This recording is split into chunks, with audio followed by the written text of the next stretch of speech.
Hello everyone, welcome to my YouTube channel. I am your Raghunatha R, Assistant Master, Government High School, Badavanalli, Madugiri Taluk, Tumkur District.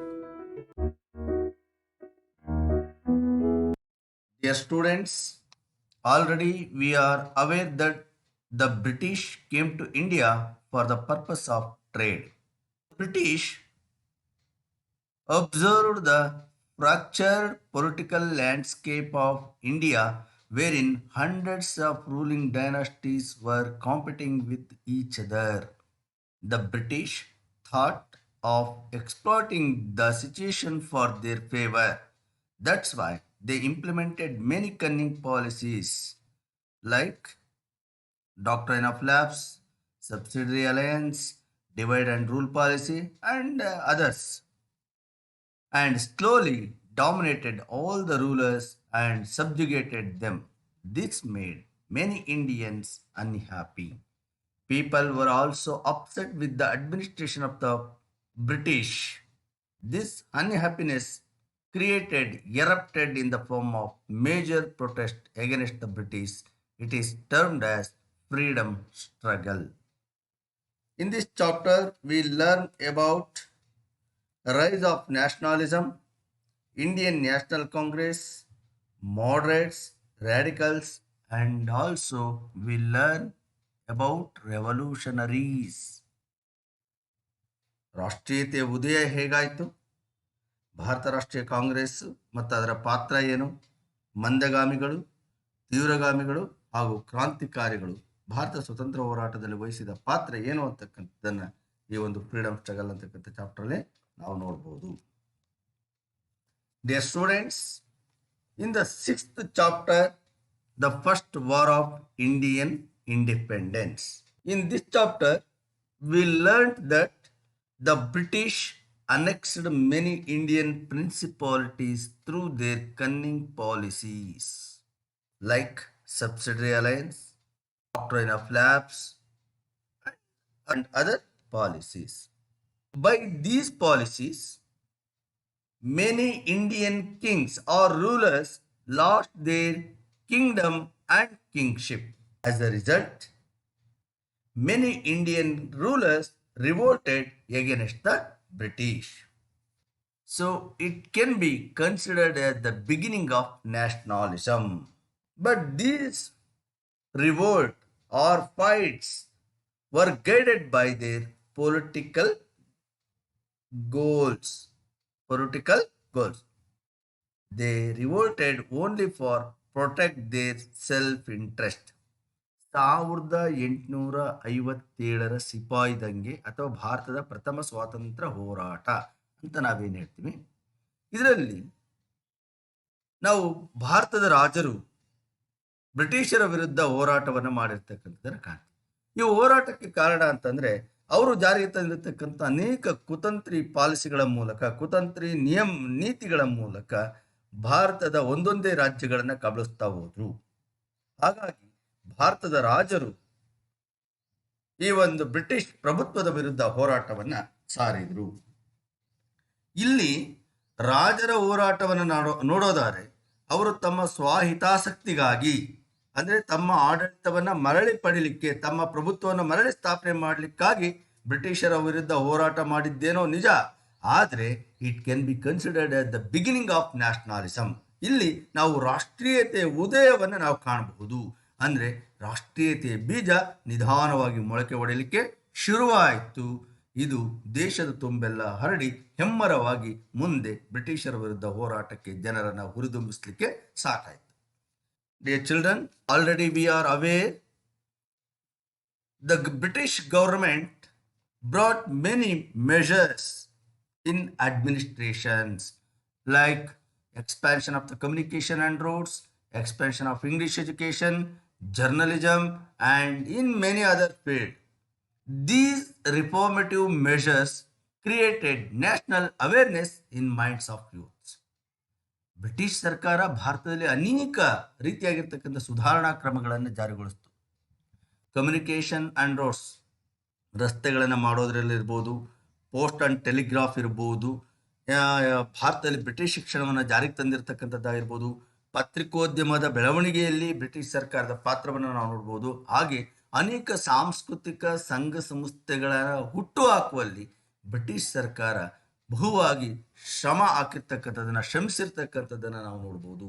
ಈ ಎಲ್ಲ ಬೆಳವಣಿಗೆಗಳಿಂದಾಗಿ ಭಾರತೀಯರಲ್ಲಿ ರಾಷ್ಟ್ರೀಯತೆ ಅಂತಕ್ಕಂಥದ್ದು ಹುಟ್ಟಲಿಕ್ಕೆ ಇದು ಸಹಾಯ ಆಯಿತು. ಈಗ ಪತ್ರಿಕೆಗಳಿಂದಾಗಿ ಏನಾಯಿತು, ಪ್ರತಿದಿನ ನಡೀತಕ್ಕಂಥ ಅನೇಕ ವಿಚಾರಗಳು, ಬೆಳವಣಿಗೆಗಳು ಜನರ ಮನಸ್ಸನ್ನು ತಟ್ಟಿತು. ಅನೇಕ ಭಾರತೀಯರು ಇಂಗ್ಲಿಷ್ ಶಿಕ್ಷಣವನ್ನು ಪಡೆದಿದ್ದರಿಂದ ಅನೇಕ ಪಾಶ್ಚಾತ್ಯ ಕೃತಿಗಳನ್ನು ಓದಿ ಅದರಿಂದ ಬಹುವಾಗಿ ಪ್ರೇರಣೆಯನ್ನು ಪಡೆದು ತಮ್ಮ ದೇಶವನ್ನು ಸಹ ಬ್ರಿಟಿಷರ ಕಪಿಮುಷ್ಟಿಯಿಂದ ಬಿಡಿಸಿ ಸ್ವಾತಂತ್ರ್ಯವನ್ನು ಪಡಿಬೇಕು, ಅದಕ್ಕಾಗಿ ನಾವು ಜನರನ್ನು ಅಣಿ ಮಾಡಬೇಕು ಅಂತಕ್ಕಂಥದ್ದನ್ನು ಕಂಡುಕೊಳ್ಳಲಿಕ್ಕೆ ಈ ಒಂದು ಆಂಗ್ಲ ಶಿಕ್ಷಣ ಅಂತಕ್ಕಂಥದ್ದು ಸಹಾಯ ಮಾಡ್ತು. ರಸ್ತೆ ಹಾಗೂ ಈ ಒಂದು ರಸ್ತೆಗಳ ನಿರ್ಮಾಣದಿಂದಾಗಿ, ರಸ್ತೆ ಮತ್ತು ರೈಲು ನಿರ್ಮಾಣದಿಂದಾಗಿ ಭಾರತದ ಜನ ಒಂದು ಕಡೆಯಿಂದ ಮತ್ತೊಂದು ಭಾಗಕ್ಕೆ ಹೋಗಿ ಬರಲಿಕ್ಕೆ ಸಾಧ್ಯ ಆಯಿತು. ಇದು ಸಹ ಭಾರತೀಯರಲ್ಲಿ ನಾವೆಲ್ಲ ಒಂದೇ ಅಂತಕ್ಕಂಥ ಅಭಿಪ್ರಾಯವನ್ನು ಮೂಡಿಸೋದ್ರ ಮೂಲಕ ಭಾರತದ ಅಖಂಡತೆಗೆ ಎಲ್ಲರೂ ದುಡಿಯೋಣ ಅಂತಕ್ಕಂಥ ಮನಸ್ಥಿತಿಯನ್ನು ಹುಟ್ಟು ಹಾಕಲಿಕ್ಕೆ ಇದು ಸಹ ಸಾಧ್ಯ ಆಯಿತು. ಈ ರೀತಿಯಾಗಿ ಭಾರತೀಯರಲ್ಲಿ ರಾಷ್ಟ್ರೀಯತೆಯ ಬೆಳವಣಿಗೆಗೆ ಅನೇಕ ಪೂರಕವಾಗಿರ್ತಕ್ಕಂಥ ಕೆಲಸಗಳನ್ನು ಬ್ರಿಟಿಷ್ ಸರ್ಕಾರ ಅಂದು ಮಾಡಿತು. With the act of 1861, Indians were allowed to participate in the process of creating law. ಇನ್ನು 1861ರಲ್ಲಿ ಜಾರಿಗೊಳಿಸಿರ್ತಕ್ಕಂಥ ಈ ಒಂದು ಚಾರ್ಟರ್, ಈ ಒಂದು ಕೌನ್ಸಿಲ್ ಆಕ್ಟ್ ಏನಿತ್ತು, ಇದು ಭಾರತೀಯರಿಗೆ ಶಾಸನಗಳನ್ನು ಮಾಡ್ತಕ್ಕಂಥ ಶಾಸಕಾಂಗ ಸಭೆಗೆ ಆಯ್ಕೆ ಆಗ್ತಕ್ಕಂಥ ಒಂದು ಅವಕಾಶವನ್ನು ಇದು ಮಾಡಿಕೊಡ್ತು. ಬಟ್ ಇಷ್ಟೆಲ್ಲ ಬೆಳವಣಿಗೆಗಳ ಮಧ್ಯೆ in between these reformation the people of India suffered a lot. ಆದರೆ ಇಷ್ಟೆಲ್ಲ ಸುಧಾರಣೆಗಳಿದ್ದರೂ ಸಹ ಭಾರತೀಯರಿಗೆ ಸಾಕಷ್ಟು ಕಷ್ಟ ನಿಷ್ಠೂರಗಳು ಎದುರಾಗ್ತವೆ.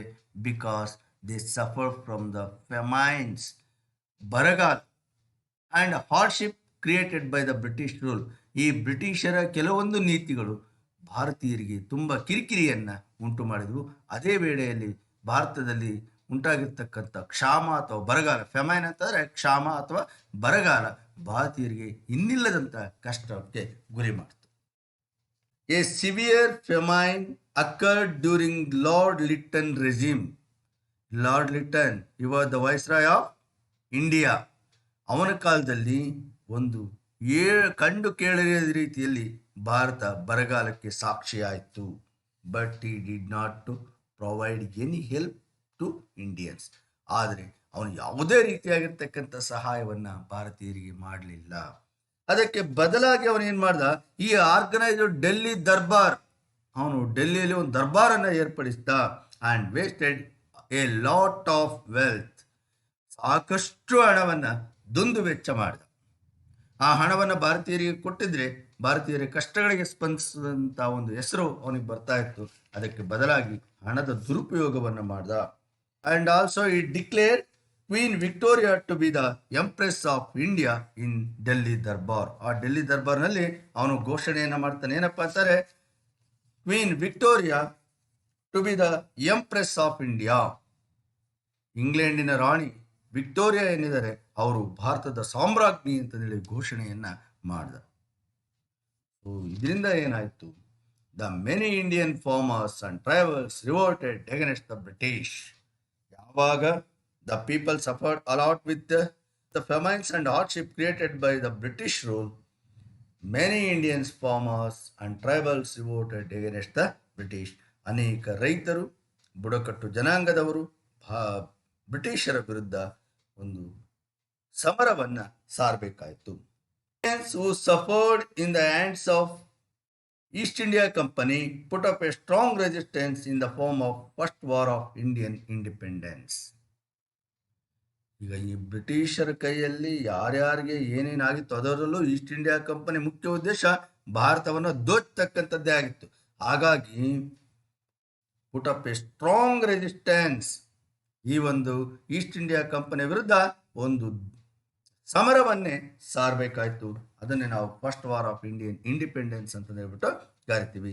As the result it ended the rule of East India Company in 1858 and started the rule of Queen of England. 1858 ಅಲ್ಲಿ ಆ ಒಂದು ಈಸ್ಟ್ ಇಂಡಿಯಾ ಕಂಪನಿಯ ರೂಲ್ ಆಳ್ವಿಕೆ ಕೊನೆಗೊಂಡು ಭಾರತದಲ್ಲಿ ಬ್ರಿಟಿಷ್ ಮಹಾರಾಣಿಯ ಆಳ್ವಿಕೆ 1858 ಆರಂಭ ಆಯಿತು. As a result of all these, the educated youth sharing the idea of nationalism with ordinary people. ಹೀಗೆ ಎಲ್ಲ ಒಂದು ಬೆಳವಣಿಗೆಗಳು ಭಾರತದಲ್ಲಿ ಉಂಟಾಗಿರ್ತಕ್ಕಂಥ ನೋಡಿ, ಬ್ರಿಟಿಷರ ಮೊದಲನೇದಾಗಿ 1857 ಸಿಪಾಯಿ ದಂಗೆಯಲ್ಲಿ ಭಾರತದ ರಾಜರು ಈ ಒಂದು ಬ್ರಿಟಿಷರ ವಿರುದ್ಧ ಹೋರಾಟವನ್ನು ಮಾಡಿರ್ತಕ್ಕಂಥದ್ದಾಗಿರ್ಬೋದು, ಬ್ರಿಟಿಷರು ಜಾರಿಗೆ ತಂದಿರತಕ್ಕಂಥ ಸುಧಾರಣಾ ಕ್ರಮಗಳು, ಮತ್ತೆ ಇಲ್ಲಿ ಬಂದಿರತಕ್ಕಂಥ ಕ್ಷಾಮ ಬರಗಾಲ ಅದನ್ನು ಎದುರಿಸುವಲ್ಲಿ ಬ್ರಿಟಿಷರ ವೈಫಲ್ಯ, ಹಾಗೂ 1861ರಲ್ಲಿ ಬ್ರಿಟಿಷ್ ಸರ್ಕಾರ ಭಾರತೀಯರನ್ನ ಶಾಸನಸಭೆಗೆ ಹೋಗ್ಲಿಕ್ಕೆ ಅವಕಾಶವನ್ನು ಮಾಡಿಕೊಟ್ಟಿರ್ತಕ್ಕಂಥದ್ದು. ಈ ಎಲ್ಲ ಅಂಶಗಳು ಏನಾಯ್ತು, ಭಾರತೀಯರನ್ನ ಬಡಿದೆಬ್ಬಿಸಿತು. ಭಾರತೀಯರಲ್ಲಿ ಈ ಒಂದು ರಾಷ್ಟ್ರೀಯತೆಯ ಕಿಚ್ಚನ್ನು ಹಚ್ಚಿಸುವಲ್ಲಿ ಅವು ಯಶಸ್ಸನ್ನು ಕಂಡು. So the educated youth started sharing the idea of nationalism with ordinary people. ಇದರಿಂದ ಸಾಕಷ್ಟು ಪ್ರೇರಣೆಯನ್ನು ಪಡೆದಿರ್ತಕ್ಕಂಥ ಭಾರತದ ಶಿಕ್ಷಿತ ವರ್ಗ ಏನಿತ್ತು, ಆ ಶಿಕ್ಷಿತ ವರ್ಗ ತಮ್ಮ ಒಂದು ಅನುಭವಗಳನ್ನು, ಚಿಂತನೆಗಳನ್ನು, ರಾಷ್ಟ್ರೀಯ ಚಿಂತನೆಗಳನ್ನು ಅಥವಾ ಅನುಭವಗಳನ್ನು ಈ ಒಂದು ಸಾಮಾನ್ಯ ಜನರೊಂದಿಗೆ ಹಂಚಿಕೊಳ್ಳಲಿಕ್ಕೆ ಶುರುವಾದಾಗ ಭಾರತದಲ್ಲಿ ಈ ಒಂದು ರಾಷ್ಟ್ರೀಯತೆ ಅಂತಕ್ಕಂಥದ್ದು ಹುಟ್ಟಿ ಬರಲಿಕ್ಕೆ ಕಾರಣ ಆಯಿತು. Dear children, here there is a question.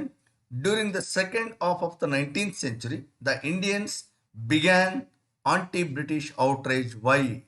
ಇಲ್ಲಿ 19ನೇ ಶತಮಾನದ ಎರಡನೇ ಭಾಗದಲ್ಲಿ ಭಾರತೀಯರು ಈ ಒಂದು ಬ್ರಿಟಿಷ್ ಸರ್ಕಾರದ ವಿರುದ್ಧ ತಿರುಗಿ ಬೀಳಲಿಕ್ಕೆ ಕಾರಣ ಏನು, ಅಥವಾ ಆಂಟಿ ಬ್ರಿಟಿಷ್ ಸೆಂಟಿಮೆಂಟ್ ಬೆಳೆಸ್ಕೊಳ್ಳಿಕ್ಕೆ ಕಾರಣ ಏನು ಅಂತಂದರೆ, people suffered a lot with the famines and hardship created by the British rule ಅಂತ ಬರಿಬೇಕು.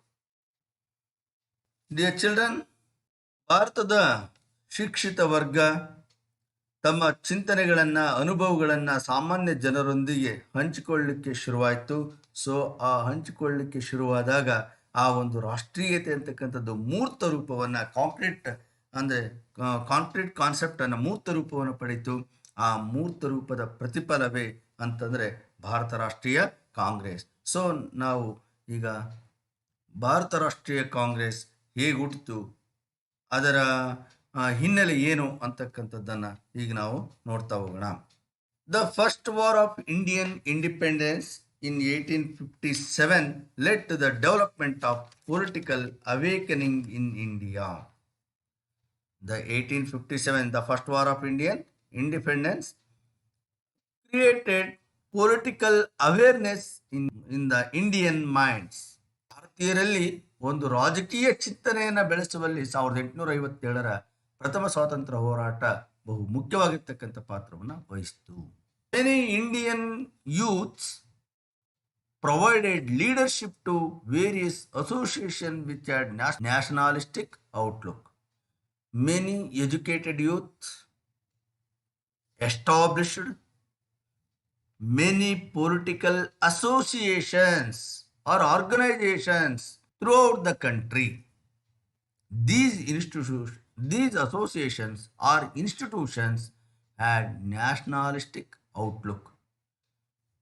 ಭಾರತದ ಸುಶಿಕ್ಷಿತ ವರ್ಗ ಏನಿತ್ತು, ಇದು ಸುಮ್ಮನೆ ಕೂತ್ಕೊಳ್ಳಿಲ್ಲ.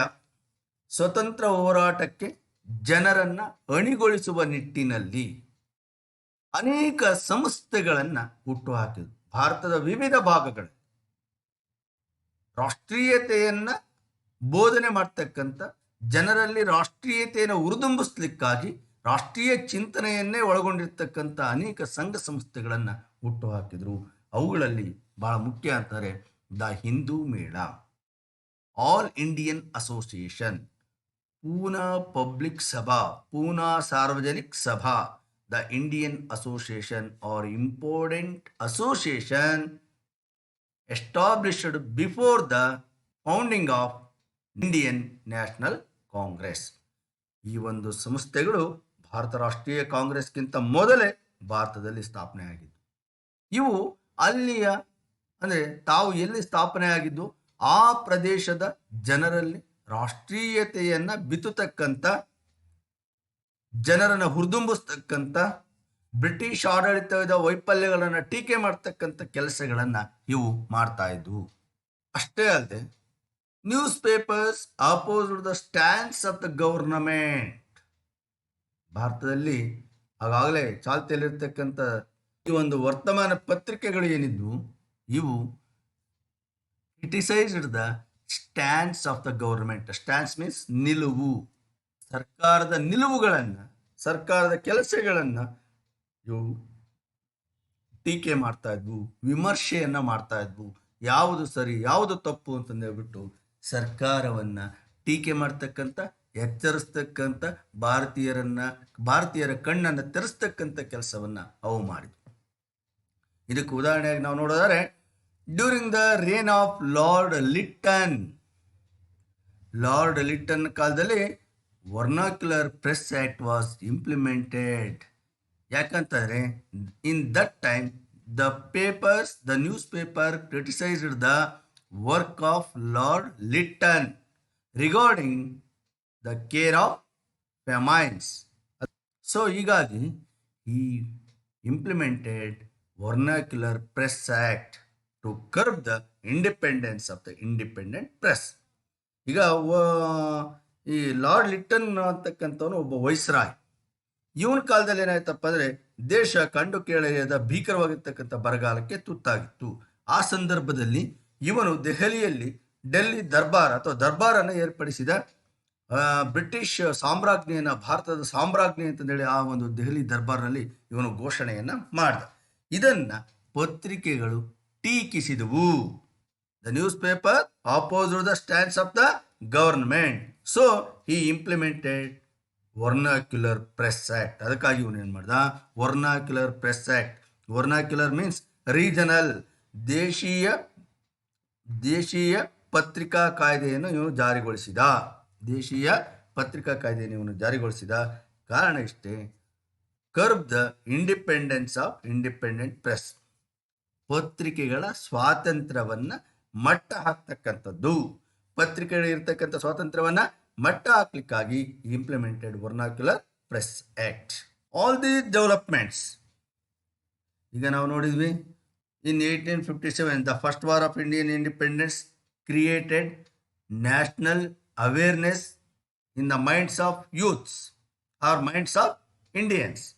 ಭಾರತೀಯರಲ್ಲಿ ರಾಷ್ಟ್ರೀಯತೆಯನ್ನು ಹುಟ್ಟುಹಾಕಲಿಕ್ಕೆ 1857 ಸ್ವತಂತ್ರ ಹೋರಾಟ ಬಹುಮುಖ್ಯವಾಗಿರ್ತಕ್ಕಂಥ ಪಾತ್ರವನ್ನು ವಹಿಸಿದೆ. ಜೊತೆಗೆ many Indian youths provide leadership to various associations which had nationalistic outlook. ಭಾರತದ ಅನೇಕ ಶಿಕ್ಷಣವನ್ನು ಪಡೆದಿರ್ತಕ್ಕಂಥ ಯುವಕ ವರ್ಗ ಏನಿತ್ತು, ಆ ಯುವಕರು ಅನೇಕ ಸಂಸ್ಥೆಗಳನ್ನು ಸ್ಥಾಪನೆ ಮಾಡೋದ್ರ ಮೂಲಕ they created political awareness in the minds of youth. ಇದರ ಜೊತೆಗೆ news papers criticised the stands of the government.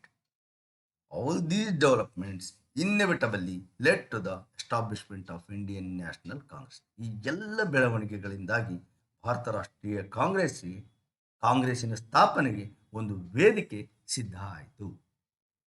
Dear children, here there is a question. Why was Lord Lytton implemented vernacular press act? It is very important question for the examination. The Indian National Congress was established in December 28, 1885 in Bombay. The Indian National Congress was established in December 28, 1885 in Bombay.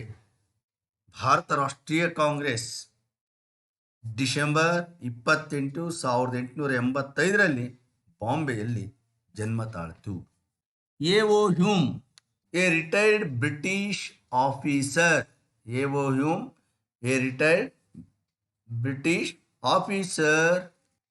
played an important role in the formation of Indian National Congress.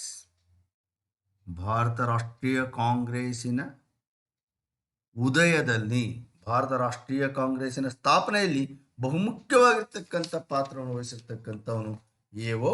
Hume. ಎನ್ಸ್ is also known as the father of all India National Congress. ಹಾಗಾಗಿ ಇವನನ್ನ ಭಾರತ ರಾಷ್ಟ್ರೀಯ ಕಾಂಗ್ರೆಸ್ಸಿನ ಜನಕ ಅಂತಂದೇಳ್ಬಿಟ್ಟು ಕರಿತೀವಿ. A O. Hume also known as the father of all Indian national Congress, ಅಖಿಲ ಭಾರತ ರಾಷ್ಟ್ರೀಯ ಕಾಂಗ್ರೆಸ್ಸಿನ ಜನಕ ಅಂತಂದು ಹೇಳ್ಬಿಟ್ಟು ಎ.ಒ. ಹ್ಯೂಮ್ರನ್ನ ನಾವು ಕರಿತೀವಿ. A O. Hume met political leaders in cities like Madras, Bombay and Calcutta. He met political leaders in cities like Madras, Bombay and Calcutta. ನೋಡಿ, ಎ.ಒ. ಹ್ಯೂಮ್ ಯಾಕೆ ಭಾರತ ರಾಷ್ಟ್ರೀಯ ಕಾಂಗ್ರೆಸ್ಸಿನ ಸ್ಥಾಪನೆಯಲ್ಲಿ ಬಹುಮುಖ್ಯವಾಗಿರ್ತಕ್ಕಂಥ ಪಾತ್ರವನ್ನು ವಹಿಸಿದ ಅಂತಂದರೆ, ಭಾರತೀಯರು ಏನಾದ್ರು ಕಾಂಗ್ರೆಸ್ ಅನ್ನು ಸ್ಥಾಪನೆ ಮಾಡ್ತೀವಿ ಅಂತಕ್ಕಂಥ ಉದ್ದೇಶವನ್ನು ಇಟ್ಕೊಂಡು ಸ್ಥಾಪನೆ ಮಾಡಿದ್ರೆ ಖಂಡಿತವಾಗಿಯೂ ಬ್ರಿಟಿಷ್ ಸರ್ಕಾರ ಅದನ್ನು ದಮನ ಮಾಡ್ತಾ ಇತ್ತು. ಹಾಗಾಗಿ ಭಾರತೀಯರಿಗೆ ಅಂತ ಒಂದು ಸಂಸ್ಥೆಯನ್ನು ಸ್ಥಾಪನೆ ಮಾಡಲಿಕ್ಕೆ ಅವಕಾಶ ಕೊಡ್ತಾ ಇಲ್ಲ. ಆದರೆ ಎ.ಒ. ಹ್ಯೂಮ್ ಒಬ್ಬ ರಿಟೈರ್ಡ್ ಬ್ರಿಟಿಷ್ ಆಫೀಸರ್ ಆಗಿದ್ದರಿಂದ ಬ್ರಿಟಿಷ್ ಸರ್ಕಾರ ಅವನಿಗೆ ಅನುಮತಿಯನ್ನು ಕೊಡ್ತು. ಅವನೇನು ಹೇಳ್ದ, ಭಾರತೀಯರಿಗೆ ರಾಜಕೀಯ ಪಾಠವನ್ನು ಹೇಳ್ಕೊಡ್ತೀನಿ, ಸರ್ಕಾರದೊಂದಿಗೆ ಸೌಹಾರ್ದಯುತವಾಗಿರ್ತಕ್ಕಂಥ ನಡವಳಿಕೆಯನ್ನು ಹೇಗೆ ನಡ್ಕೊಳ್ಬೇಕು ಅಂತಕ್ಕಂಥದ್ದನ್ನು ನಾನು ಈ ಸಂಸ್ಥೆಯ ಮೂಲಕ ಹೇಳ್ಕೊಡ್ತೀನಿ ಅಂತಕ್ಕಂಥ ಮಾತನ್ನು ಹೇಳಿದ್ರಿಂದ ಬ್ರಿಟಿಷ್ ಸರ್ಕಾರ ಅವನಿಗೆ ಆ ಒಂದು ಭಾರತ ರಾಷ್ಟ್ರೀಯ ಕಾಂಗ್ರೆಸ್ಸನ್ನು ಸ್ಥಾಪನೆ ಮಾಡಲಿಕ್ಕೆ ಅವಕಾಶವನ್ನು ಮಾಡಿಕೊಡ್ತು. ಅದಕ್ಕಾಗಿಯೇ ಇವನನ್ನು ನಾವು ಭಾರತ ರಾಷ್ಟ್ರೀಯ ಕಾಂಗ್ರೆಸ್ಸಿನ ಜನಕ ಅಂತ ಹೇಳ್ಬಿಟ್ಟು ಕರಿತೀವಿ. ಸೊ ಎ.ಒ. ಹ್ಯೂಮ್ ಸಾಯೋವರೆಗೂ ಪ್ರತಿ ಭಾರತ ರಾಷ್ಟ್ರೀಯ ಕಾಂಗ್ರೆಸ್ಸಿನ ಅಧಿವೇಶನದಲ್ಲಿ ಎ.ಒ. ಹ್ಯೂಮ್ ಪರವಾಗಿ ಜಯಕಾರವನ್ನು ಹಾಕ್ತಾ ಇದ್ರು. ಸೊ ಈ met political leaders in cities like Madras, Bombay and Calcutta. ಈಗ ಇವನು ಮೊದಲಿಗೆ ಏನು ಮಾಡ್ದ ಅಂತಾರೆ, ಬಾಂಬೆ, ಮದ್ರಾಸ್ ಮತ್ತು ಕಲ್ಕತ್ತಾಗಳಲ್ಲಿ ಇರ್ತಕ್ಕಂಥ ಅನೇಕ ರಾಜಕೀಯ ನಾಯಕರನ್ನು ಇವನು ಸಂದರ್ಶಿಸಿದ ಅಥವಾ ಭೇಟಿಯಾದ ಅಥವಾ ಪತ್ರಗಳನ್ನು ಬರೆಯೋದ್ರ ಮೂಲಕ ಅವರಿಗೆ ವಿಷಯಗಳನ್ನು ತಿಳಿಸಿದ. ಆ ನಂತರವಾಗಿ ಈ ಒಂದು ಭಾರತ ರಾಷ್ಟ್ರೀಯ ಕಾಂಗ್ರೆಸ್ಸನ್ನು ಡಿಸೆಂಬರ್ 28, 1985ರಲ್ಲಿ ಈ ಮೊಟ್ಟ ಮೊದಲ ಬಾರಿಗೆ ಬಾಂಬೆನಲ್ಲಿ ಒಂದು ಕನ್ವೆನ್ಷನ್ ಅಥವಾ ಒಂದು ಅಧಿವೇಶನವನ್ನು ಏರ್ಪಡಿಸಿ ಆ ಅಧಿವೇಶನದ ಮೂಲಕ ಭಾರತೀಯ ರಾಷ್ಟ್ರೀಯ ಕಾಂಗ್ರೆಸ್ ವಿಧಿವತ್ತಾಗಿ ಜಾರಿಗೆ ಬಂತು ಅಥವಾ ಸ್ಥಾಪನೆ ಆಯಿತು. So W.C. Banerjee was it's first president. Umesh Chandra Banerjee, W.C. Means Umesh Chandra Banerjee was it's first president. ಈ ಒಂದು ಭಾರತ ರಾಷ್ಟ್ರೀಯ ಕಾಂಗ್ರೆಸ್ಸಿನ ಮೊದಲ ಅಧ್ಯಕ್ಷರು ಯಾರಾಗಿದ್ರಪ್ಪ ಅಂದರೆ W.C. ಬ್ಯಾನರ್ಜಿ. ಇಲ್ಲೂ ಒಂದು ತಂತ್ರ ಏನಪ್ಪ ಅಂತಾರೆ, ಹಿ ವಾಸ್ ಎ ಕ್ರಿಶ್ಚಿಯನ್. ನೋಡಿ, W.C. ಬ್ಯಾನರ್ಜಿ ಏನಾಯಿತು, ಒಬ್ಬ ಕ್ರಿಶ್ಚಿಯನ್. ಯಾಕೆ ಇವನನ್ನು ಮೊದಲು ಅಧ್ಯಕ್ಷರನ್ನಾಗಿ ಮಾಡಿದ್ರಪ್ಪ ಅಂತಾರೆ, so British also Christian. So ಕ್ರಿಶ್ಚಿಯನ್ನೇ ಅಧ್ಯಕ್ಷ ಆದರೆ ಬಹುಶಃ ಬ್ರಿಟಿಷರು ನಮ್ಮ ಮೇಲೆ ಅಷ್ಟೊಂದು ಅಸಮಾಧಾನ ಆಗಲ್ಲ ಅಂತಕ್ಕಂಥ ಉದ್ದೇಶವನ್ನು ಇಟ್ಕೊಂಡು ಭಾರತೀಯರು W.C. ಬ್ಯಾನರ್ಜಿ ಅವರನ್ನು ಅಧ್ಯಕ್ಷರನ್ನಾಗಿ ಮಾಡಿದರು. ಎ.ಒ. ಹ್ಯೂಮ್ನನ್ನು ಅವರು ಒಂದು ರಕ್ಷಾ ಕವಾಟವಾಗಿ ಬಳಸ್ಕೊಂಡ್ರು. ಆ ಮೂಲಕ ನೋಡಿ, ಬ್ರಿಟಿಷರು ಭಾರತ ರಾಷ್ಟ್ರೀಯ ಕಾಂಗ್ರೆಸ್ಸಿನ ಮೂಲಕ ಭಾರತೀಯರ ಒಂದು ಪ್ರತಿರೋಧವನ್ನು ದಮನಿಸಬಹುದು ಅಂತಕ್ಕಂಥ ಉದ್ದೇಶವನ್ನು ಇಟ್ಕೊಂಡು ರಾಷ್ಟ್ರೀಯ ಕಾಂಗ್ರೆಸ್ ಸ್ಥಾಪನೆಗೆ ಅವಕಾಶವನ್ನು ಮಾಡಿಕೊಟ್ರೆ, ಭಾರತೀಯರು ಕಾಂಗ್ರೆಸ್ಸಿನ ಮೂಲಕ ಅಂದರೆ ಎ.ಒ. ಹ್ಯೂಮ್ ಮೂಲಕ ಕಾಂಗ್ರೆಸ್ಸನ್ನು ಸ್ಥಾಪನೆ ಮಾಡಿ ಆ ಮೂಲಕ ತಮ್ಮ ಒಂದು ಸ್ವತಂತ್ರ ಹೋರಾಟಕ್ಕೆ ವೇದಿಕೆಯನ್ನು ಸಿದ್ಧ ಮಾಡಿಕೊಂಡ್ರು. ಹೀಗಾಗಿ ಭಾರತ ರಾಷ್ಟ್ರೀಯ ಕಾಂಗ್ರೆಸ್ ಅಂತಕ್ಕಂಥದ್ದು ಒಂದು ರಕ್ಷಾ ಕವಾಟವಾಗಿ ಇಬ್ಬರಿಗೂ ಬಳಕೆ ಆಯಿತು, ಬ್ರಿಟಿಷರಿಗೂ ಮತ್ತು ಭಾರತೀಯರು. The Congress declared that achieving national unity as its primary aim during its first national convention.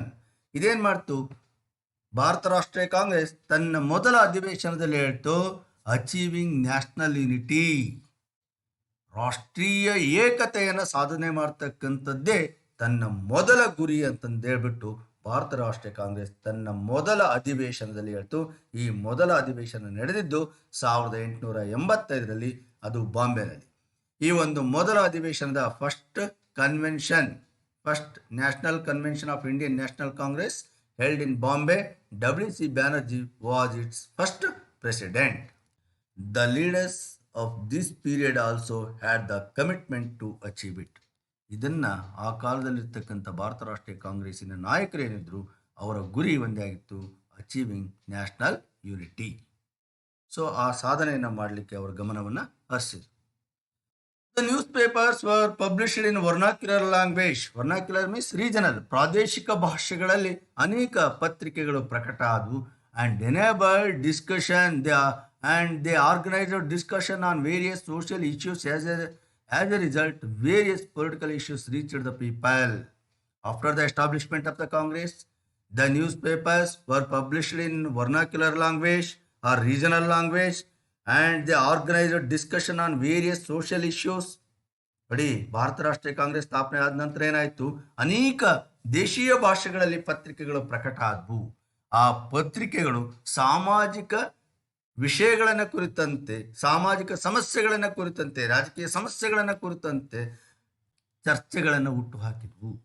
ಪರಿಣಾಮವಾಗಿ various political issues reached the people. ಅನೇಕ ರಾಜಕೀಯ ಸಾಮಾಜಿಕ ಘಟನೆಗಳ ಕಾರಣಗಳು, ಪರಿಣಾಮಗಳು ಎಲ್ಲವೂ ಜನರನ್ನು ತಲುಪಲಿಕ್ಕೆ ಸಾಧ್ಯ ಆಯಿತು. ಪರಿಣಾಮವಾಗಿ ಜನರಲ್ಲಿ ರಾಜಕೀಯ ಪ್ರಜ್ಞೆ ಬೆಳೀತಾ ಹೋಯಿತು.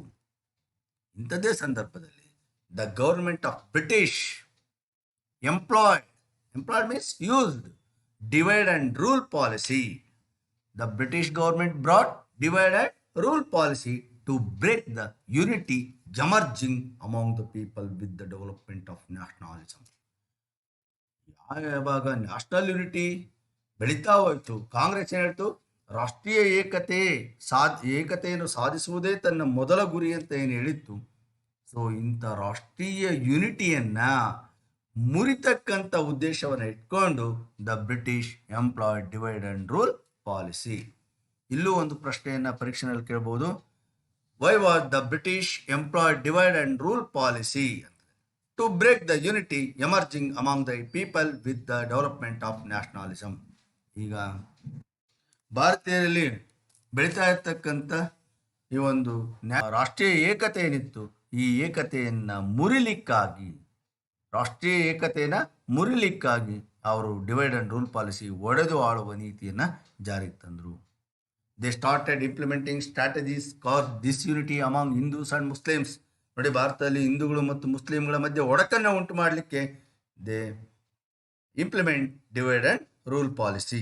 Still the Indian national Congress continued with its focus on creating unity among Indians. ಇವತ್ತು ಸಹ ಅಂದರೆ ರಾಷ್ಟ್ರೀಯ ಕಾಂಗ್ರೆಸ್ ತಾನು ಇರುವವರೆಗೂ ಭಾರತೀಯರಲ್ಲಿ ಏಕತೆಯನ್ನು ಮೂಡಿಸ್ತಕ್ಕಂಥ ಕೆಲಸವನ್ನು ಸತತವಾಗಿ ಮಾಡ್ತಾ ಬಂತು.